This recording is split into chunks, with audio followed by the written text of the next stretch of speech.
very good morning all of you.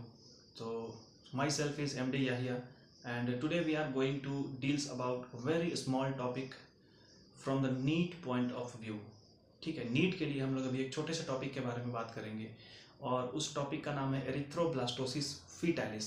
Erythroblastosis fetalis ये जो topic है ये एक चैप्टर के अंदर आता है, क्लास 11 के बायोलॉजी के। इसके चैप्टर का नाम है body fluids and circulation. Body fluids and circulation. तो इस चैप्टर के अंदर ह्यूमन फिजियोलॉजी का ये चैप्टर है। इस चैप्टर के अंदर एक छोटा सा टॉपिक है जिसका नाम है एरिथ्रोब्लास्टोसिस फीटालिस। ठीक है, तो इसके बारे में बातें होंगी अभी। तो हम लोग को पहले ये समझना है कि एरिथ्रोब्लास्टोसिस फीटालिस क्या है। मैं इसका मतलब भी समझाऊंगा, लेकिन काफ़ी कम समय है, तो इस कम समय में हम लोगों को पहले ये जानना पड़ेगा कि ये होता क्या है, क्योंकि इसमें छोटा सा कॉन्सेप्ट है। तो कॉन्सेप्ट की तरफ ध्यान देते हैं। आइए, ये होता है एक प्रेग्नेंट फीमेल के अंदर। सपोज दैट ये कोई एक प्रेग्नेंट लेडी है। डायग्राम भी बना लेते हैं। डायग्राम बना लेंगे तो थोड़ा सा बेहतर समझ में आएगा। Suppose that she is a pregnant lady. Suppose that she is a pregnant lady. ये एक प्रेग्नेंट लेडी है और यहाँ पर हम लोग ये देख रहे हैं कि इनके बॉडी के अंदर यहाँ पे फीटस का डेवलपमेंट हो रहा है। Suppose that here fetus is develop. यहाँ पे फीटस का डेवलपमेंट हो रहा है। तो ये जो फीटस का डेवलपमेंट हो रहा है, इस फीटस ये है अम्बिलिकल कॉर्ड, और अम्बिलिकल कॉर्ड यहाँ पर जाकर के प्लासेंटा का फॉर्मेशन करता है। और प्लासेंटा से क्या है, ये मदर बॉडी, ये मदर बॉडी का ब्लड है। यहाँ से मदर बॉडी से बच्चा जुड़ा हुआ है। ये है अम्बिलिकल कॉर्ड और ये है प्लासेंटा और ये है फीटस। अभी होता क्या है,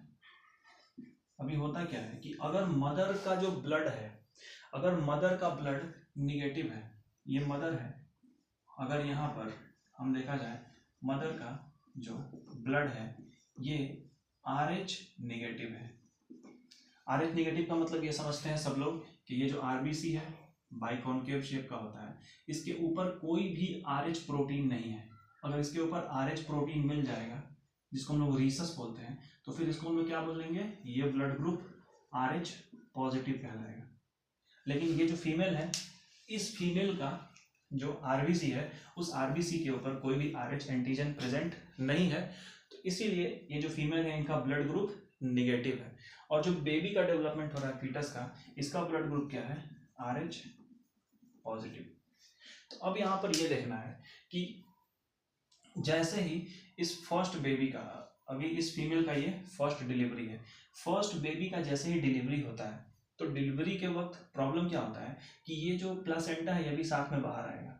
तो जब बच्चे को प्लासेंटा के साथ ही अम्बिलिकल कॉर्ड को काट के बच्चे को मदर बॉडी से अलग किया जाता है, तो उस वक्त थोड़ा बहुत जो इस बेबी का ब्लड कंटेंट है वो लीक करके मदर ब्लड में मिक्स हो जाएगा। मदर के पास है RH निगेटिव और बेबी का जो RH पॉजिटिव था वो RH पॉजिटिव लीक करके मदर बॉडी में जा चुका है। तो अब यहाँ पर क्या होता है कि इस फर्स्ट डिलीवरी तो हो चुकी है, इसमें कोई प्रॉब्लम नहीं होता है। लेकिन जो सेकंड डिलीवरी होगा, उस सेकंड डिलीवरी में प्रॉब्लम ये होता है कि जो बच्चे का, ये तो फीटस से आया है, ये फीटस से आया है फर्स्ट प्रेगनेंसी के टाइम में, और मदर के बॉडी में निगेटिव ब्लड ग्रुप है। तो अब यहाँ पर प्रॉब्लम क्या होता है कि इसको मदर बॉडी फॉरेन पार्टिकल समझ लेता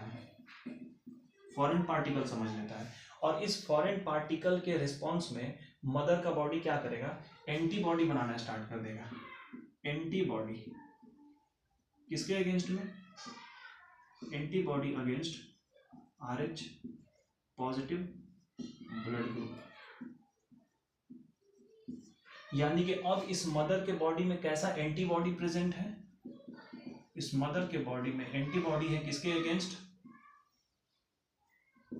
RH पॉजिटिव के अगेंस्ट।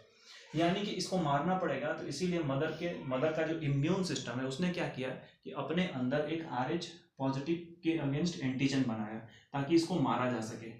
फॉरेन पार्टिकल्स को मारने के लिए हमारे बॉडी का इम्यून सिस्टम का यही एक तरीका है, जो हमारा बॉडी इस तरीके से रिस्पॉन्स देता है किसी भी फॉरेन पार्टिकल्स को। तो ये तो पहला डिलीवरी हो गया, कोई प्रॉब्लम नहीं है। सेकेंड टाइम भी अगर डिलीवरी होती है, सेकेंड टाइम भी अगर ये फीमेल फिर से अगर प्रेग्नेंट होती है और इसके बॉडी में जो बेबी है उस बेबी का ब्लड ग्रुप अगर फिर से पॉजिटिव रहा, फिर से अगर ब्लड ग्रुप पॉजिटिव रहा, तो अब मदर के बॉडी में क्या है, जो निगेटिव ब्लड ग्रुप तो है ही, लेकिन मदर के ब्लड के अंदर अब एक एंटीबॉडी प्रेजेंट है। वो एंटीबॉडी कौन सा है, RH पॉजिटिव।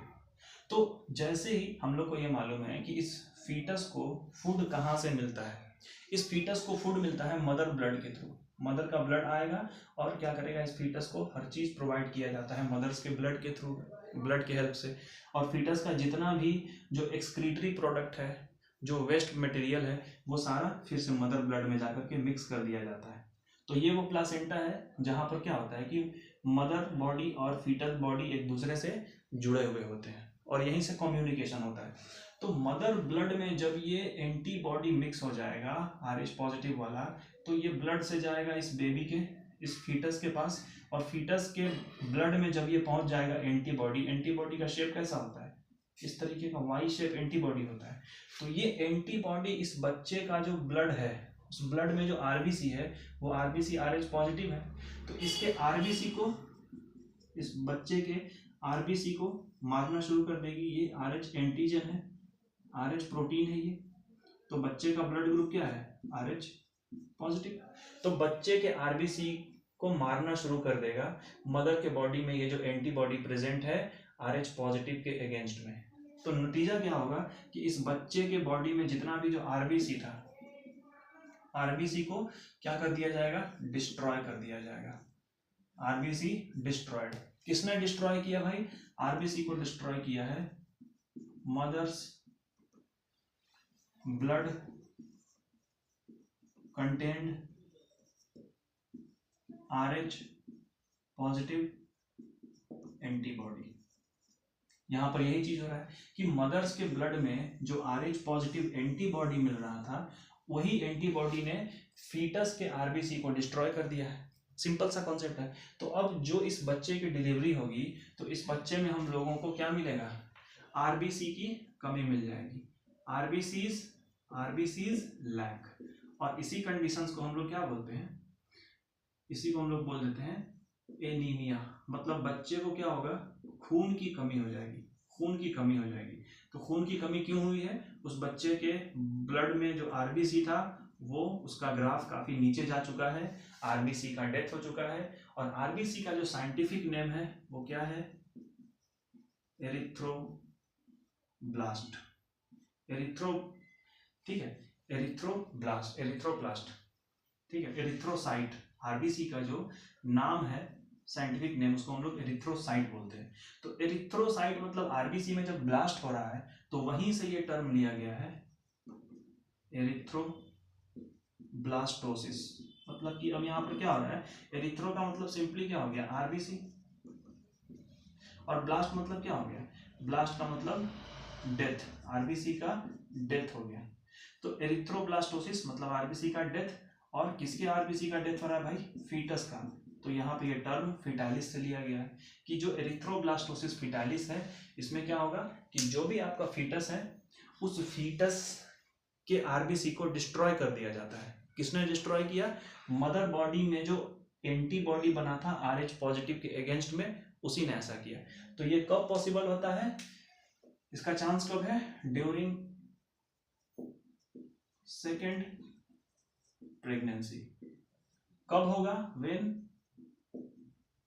मदर के पास में क्या होगा, RH निगेटिव ब्लड ग्रुप हो और फीटस के पास में क्या हो, RH पॉजिटिव ब्लड ग्रुप हो, तब ये कंडीशंस देखने को मिलता है।